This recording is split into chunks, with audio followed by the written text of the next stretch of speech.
Wakisema wanataka Ruto ni Ruto. Wakisema wanataka Matiang'i ni Matiang'i. Wakisema For a retired president who has repeatedly said he is not interested in returning to elective politics, Uhuru Kenyatta delivered a speech today that could have consequences far beyond the event where it was made. He did not announce a presidential candidate. He did not declare himself the leader of an opposition coalition. But he said something politically important. Kenyans, and not political leaders, will decide who leads the country in 2027. And given the current political accusations surrounding his name, that message deserves a closer look. Uhuru wa Wakenya kuwa wana haki ya kujichagulia viongozi wanaopenda. Na mimi niko hapa siku ya leo kusimamia hiyo haki.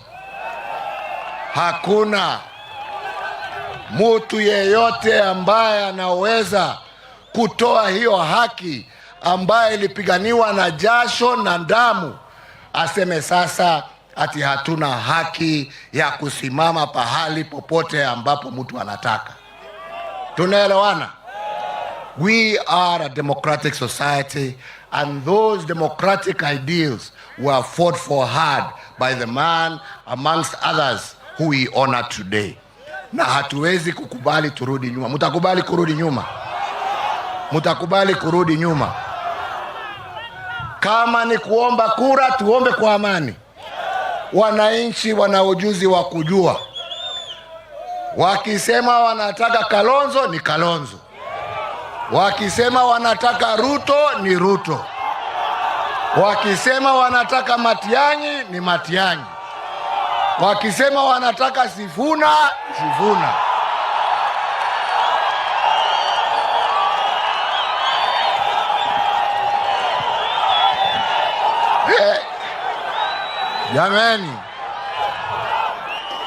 Jameni chungeni. Mimi sitaki kuitwa sponsor bana. Mimi sitaki mambo mingi. Mimi nimesema ya kwamba chaguo ni la nani? Chaguo ni la nani? Na hakuna haja ya kulazimisha Mkenya yeyote kwenda upande huu au upande huu. Wakenya watajichagulia wenyewe. The first thing to notice is what Uhuru did not do. He did not openly endorse Edwin Sifuna, Kalonzo Musyoka, Fred Matiang'i, William Ruto, or any other presidential hopeful. Instead, he deliberately listed several possible candidates and insisted that Kenyans have the right to choose whoever they want. On the surface, that sounds like a simple defense of democracy. But politically, the timing is important. President Ruto and some of his allies have increasingly suggested that Uhuru is involved in supporting opposition forces ahead of 2027. Uhuru's response was effectively to reject the idea that he is secretly controlling the political contest. He even joked about being labeled a political sponsor. That humor matters. Rather than responding with an angry political attack, Uhuru attempted to weaken the accusation by making it look exaggerated. But there was a second, more serious message underneath. He warned against political intimidation and attempts to stop rival groups from holding public meetings. That is where his speech moved from personal defense to a national issue. Kenya's elections have repeatedly been accompanied by political violence, intimidation, and disputes over the freedom to campaign. Uhuru is therefore placing himself on the side of a simple principle. Politicians should compete for votes, not prevent their opponents from competing. There are two ways to interpret this. His supporters will see it as a statesman's defense of democratic space.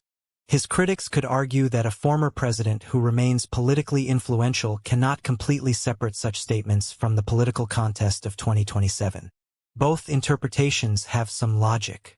But there is another line in his speech that may prove even more important.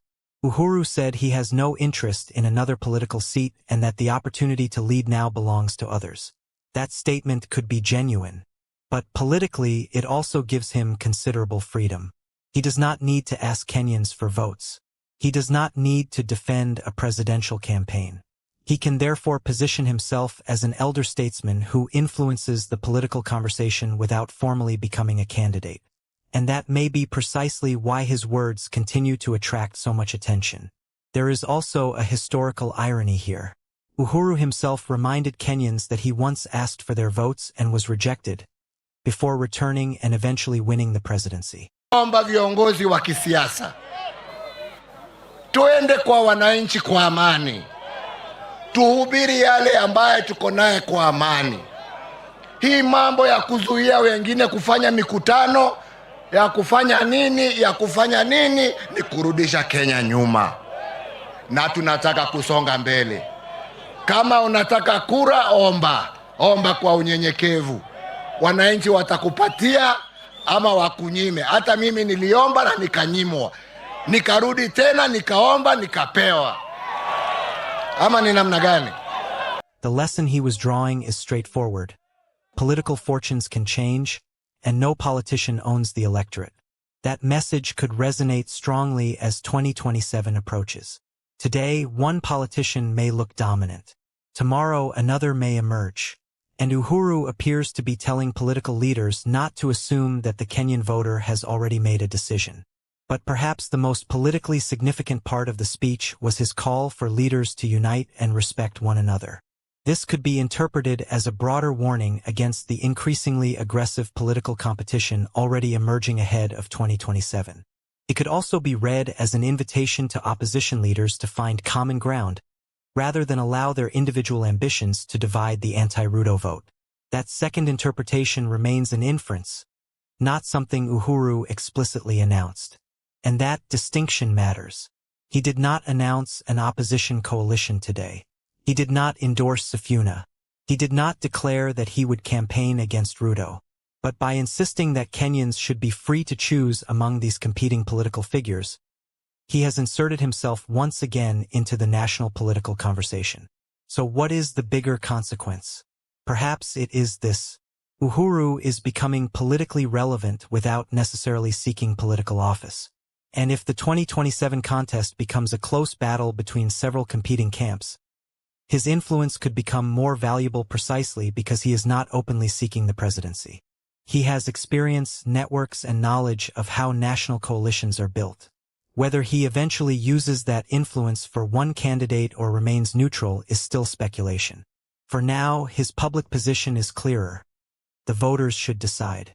And that may be the most important message from today's speech. Because Kenya's political history has shown that leaders can influence elections, but they cannot permanently control voters. The question for Uhuru is whether he intends to remain an observer of that process, or eventually become one of the people shaping it from behind the scenes. Do you believe Uhuru Kenyatta is genuinely staying neutral in 2027? Or is today's speech an early sign that he is preparing to influence the presidential race? Let me know your thoughts in the comments.